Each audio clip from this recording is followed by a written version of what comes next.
कोई जरूरत नहीं पुलिस को मेरे दरवाजे पर बुलाने की। मगर बड़े भैया ये रवि, मैं अभी तक मरा नहीं हूं। घर की छोटी मोटी उलझने मैं खुद सुलझा सकता हूं। साहब जी ने डांटी है, अभी का भी डांटी है। अरे छोटी मालकिन के गहने चोरी हो गए और ये लोग हम पर शक कर रहे हैं। ये लोग सोच रहे हैं कि वो गहने हम कहीं बेचा है।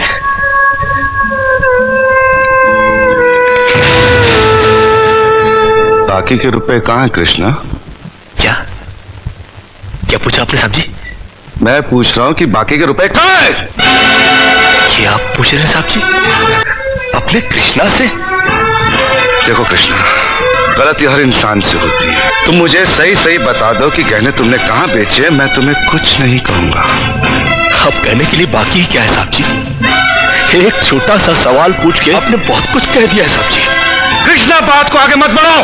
बात आगे बढ़ चुकी है साहब जी, बात आगे बढ़ चुकी है। अब तो आप पुलिस को ही बुलाइए।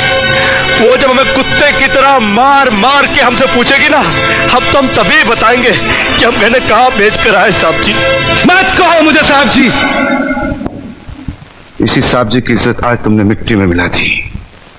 क्या कुछ नहीं किया था मैंने तुम्हारे लिए, उसका मुझे तुमने ये बतला दिया। अरे हट जाओ ज्योति। जिस दिन मेरी फैक्ट्री जलकर राख हो गई थी और मैं बर्बाद हो गया था, मुझे उतना दुख नहीं हुआ था कृष्णा जितना आज हुआ जब तुमने इस घर में चोरी की है।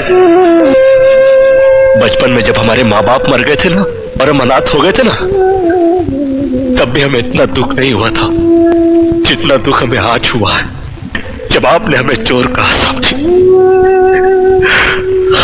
आपने हमें चोर कैसे कहा साहब जी? और ज्यादा सफाई देने की जरूरत नहीं है। दूर हो जा, मेरी नजरों से दूर हो जा। निकल जा इस घर से। अरे इस घर से ही क्या, इस गांव को ही छोड़कर चले जाएंगे। अरे मुंह जनात का क्या है, काट लेंगे अपनी जिंदगी कहीं भी। इतने साल इस घर में बेफिक्री से ये समझकर काट लिए कि साहब जी का हाथ है हमारे सर पर। हमको क्या है परवाह किसी बात की, मगर नहीं, अब हम जान गए कि इस दुनिया में अनाथ का कोई नहीं होता।